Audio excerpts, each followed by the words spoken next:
G'day guys, and today I'm going to review the game which is between Geelong and Richmond at the MCG. A very nice win by the Cats, 38-point winners in the end, 95-57. And a great result, keeping the Cats. I think they are now sitting in the top two. We're going to have to break out the ladder, but they're sitting right next to the Western Bulldogs after the win today. And it was quite a good contest, especially early on, and obviously I suppose throughout the second term, the Cats really solidified their position in the match, and they found a way and ran away with it in the end.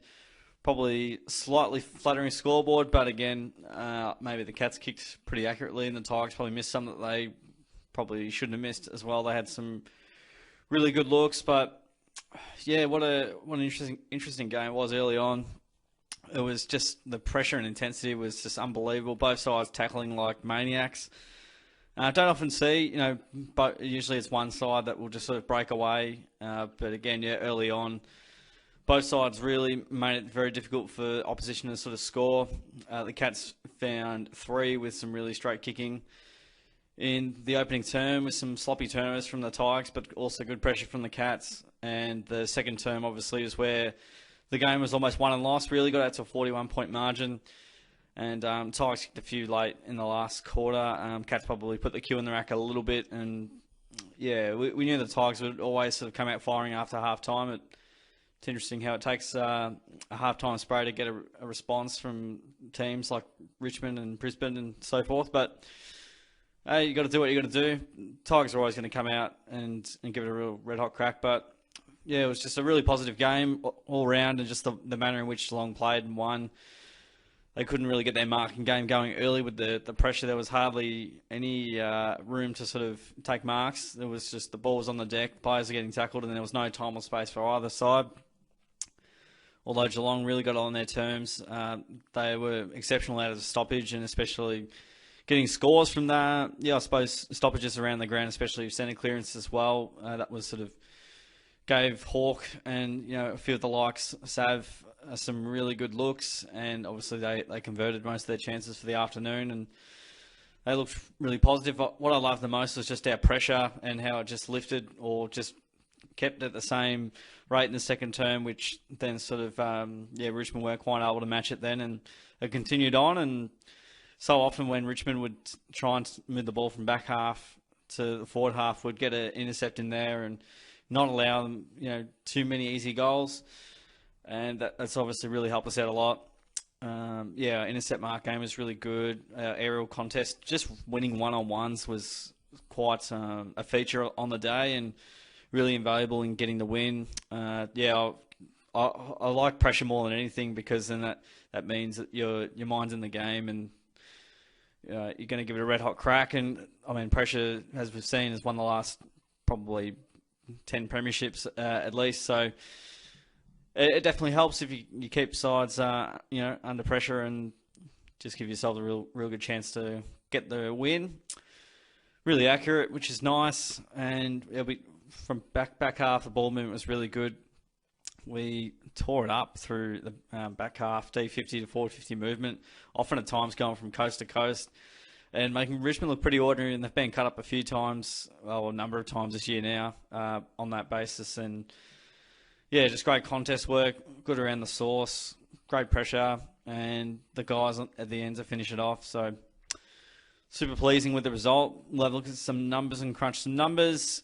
Plus 55 in disposals, so we had plenty of the ball, as we normally do. Kept the Tigers to relatively low inside 50 numbers. We got 52 and kicked 15 goals out of that. Disposal efficiency is always around that 73 to 75 mark for us. We were a bit more efficient going inside 50, and obviously those numbers stood out. We made it very hard for Richmond to score, and particularly in the first half, one goal to half time. Obviously, we've got to acknowledge that Richmond have a number of premiership stars out, but also got to acknowledge work rate and effort. It doesn't matter who you have in, but if you don't have those, good luck. And it seemed after quarter time they probably didn't have that. Cats were able to cash in and get a big half-time lead, which really stood them apart from the Tigers. What do we have? Hit-outs, quite interesting. I'll have to see if most of those are Stanleys or blitz halves. It was hard to see who was in the centre half the time, but that is quite an intriguing stat. I would have thought Nank would have got on top of us, but I suppose they had Chol in the ruck as well. +8 in clearances, a really good area for the Cats, and this is the really pleasing stat, +26 in contested possessions. What we like to see, our marking game, nearly 100 marks again. Probably didn't get it on our terms in the first quarter, even though we somehow were 10 points up. We had it in our forward half for so much of the first quarter as well. Ended up with 3, which was good. 14 marks inside 50 to 8, so we're just able to find that separation and just being able to win those big one-on-one contests. And again, the ball delivery to give our forwards some really good looks definitely assisted there. Obviously led for most of the game. Tigers only had 4 more tackles, and the Cats had +55 disposals. So, yeah, the Cats' pressure was really, really positive. And over the last few weeks, I think it's been as best as it's been for the year. Had some running bounces as well. I can't remember who took them. Tui might have had a couple. He normally gives it a red-hot show. So, those are some of the numbers. Have a look at the players and some... Yeah, it was very tough to do votes today. Someone might be breaking into the votes, though, as well. I'll probably give it away there, but I reckon the 3 will go to Patrick. He kicked a goal, 28 disposals, 6 marks, 7 tackles, 7 clearances, 500 metres gained, goal assist as well. Yeah, Paddy's just back to some of his best, and you can just see him taking the game on a little bit more, and he's breaking the lines and, taking those big contested marks. Obviously kicked a nice goal when it was really critical. He's a bull. He's a brute. He's just getting back to some of his best form after syndesmosis, pretty tough injury and suspension. He's had a very interrupted season, his impact on the game was not sorely felt. It was significant. So love the way Paddy goes about it. Tom gets the 2 votes for mine. Hawkins, 4 goals from 13 touches, 6 marks. He doesn't mind a bit of a hit out, and 3 tackles next to his name. Yeah, the Hawk, I felt, separated the game in the first half. He obviously, I believe he kicked 3 in the first half, and he had an answer in the third term, kicking his 4th goal. And yeah, again, he's so strong. In the one-on-ones, he was able to get separation. He was able to get time and space. And more importantly, convert really well, which he did today. I don't know why Grimes wasn't on him. Grimes does seem to play on Rowan, and Garthwaite seems to play on Hawkins if Bolter is out, which seems to be a bit of a theme, but that's how it goes. I'm giving the 1 vote to Asava Radicalier. Now, there's definitely players right at the top here that I probably would usually give a vote here or there, but 50th game and possibly his best game of his career. 4 goals. He only had the 6 touches, but it was one of the best 6 possession games you'll ever see. Took 3 marks next to his name and also got a couple of tackles. Probably not really on the stat sheet of just the way he won the ball and all the contests that he created for our coming forwards to get on the end of it. And obviously, to kick 4 was, he probably didn't have stacks of great opponents on him, but he made every post a winner and very efficient. So I think Stewart was amazing and Guthrie was outstanding as well. But if I don't give Radicalier a vote now, I don't think he ever will get one. And he got interviewed at the end of the game, so he must have been doing okay. But yeah, one of the best 6 possession games you'll see going around. Quite a long way down the stat sheet. Probably because he didn't get a lot of the ball, but Guthrie, was fantastic. He's really tough. Turned it over a couple of times, but 7 marks next to his name. He always gets a lot of the footy, that's guaranteed. Still got 25, 9 marks. He's just an intercept lord. He's one of the best backmen in the competition. He just keeps delivering. Isaac Smith played a pretty decent game. His kicking needs a bit of work, but he got 25 and was very solid throughout the day. Got 5 or 6 touches pretty quickly in the first term. Tui continues to play some really good footy. He just gains a lot of meterage with his kicks and, just slowly gathering 22 to 26 each week, and might chime in for a goal here or there.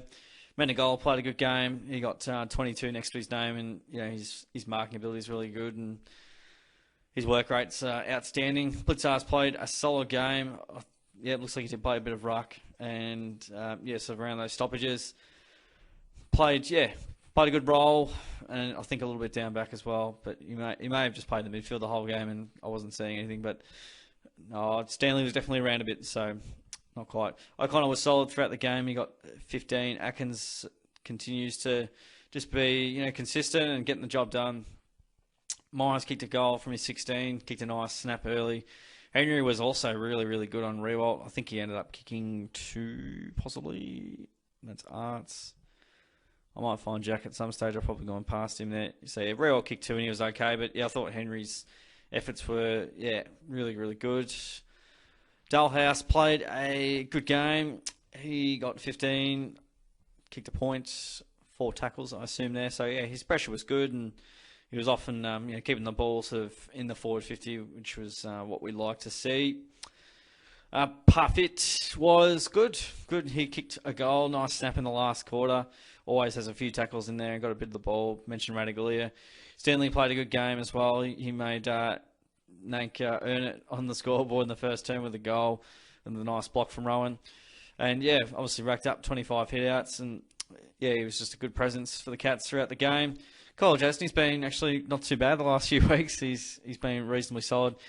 Endo was good. Had some interesting moments, that's for sure. But he probably bit off a few inside kicks and probably didn't go the way he would have liked.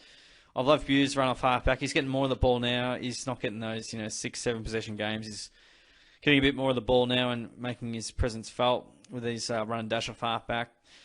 Rowan didn't see lots of it, but he did kick a goal, and I feel like I must have missed that goal, but he got 12 touches. He always tries to apply plenty of pressure and always gives chase. Close has another solid game once again. He kicked a goal. Loves a handball too, and he's really good at the tackling side of the game. Narkle was the medical sub, came on nicely with a goal, 12 touches. Selwood had a bit of the ball early, but again, I think he had I'm trying to think of what injury. I think he had a corky, or he had something, a lower leg injury. Hopefully not too bad. If he's off for the rest of the game, that might suggest that either very tactful resting or he might not play next week. Scott generally says if they come back on, that there's a good chance to play the week after, but that has happened a few times where players have come back on and missed a couple of weeks. So it'll be, anyone's guess what will happen there. So I wish it was 50 points, but I'll definitely take 38. I'll take a win over the Tigers every day of the week, and they're definitely fighting for the 8. I feel like they've been fighting for that the whole year. We'll move on to next week, though.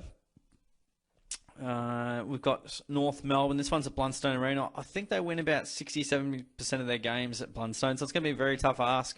I think we'll get the job done. It's going to be very cold, I'm sure, and very tricky, but obviously, we just have to come, play close to our best, and it's, give it a red hot crack. But North definitely not the side that we played earlier in the year, who were actually really good at GMHBA.